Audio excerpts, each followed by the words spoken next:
بگو اول برای عبدالرزاق چه گفتنی رو داری اکا؟ همین سرو به خاطر نامردی عبدالرزاق خوانده میشه برای اکا برام خیلی پیشکش میکنم اکا برام یک جای باشه همین ویدیو را دسترس که گوش کن.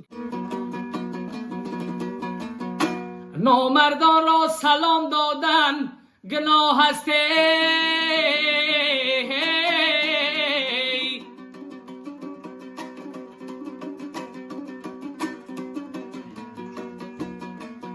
نامردان را سلام دادن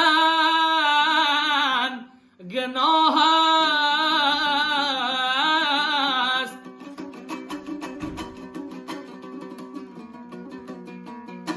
هر کی نامرد است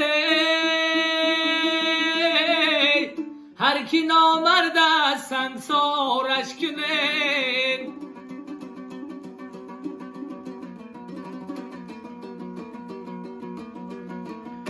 جایی که برادر به برادر نکند ره جایی که عبدالرزاق به برا نکند رحمه آه بگاه برای تو برادر شیدنی نیست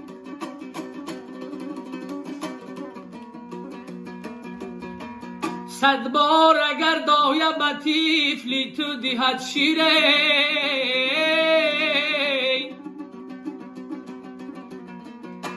غافل مشوی عبدالرزاق که مادر شیدنی نیست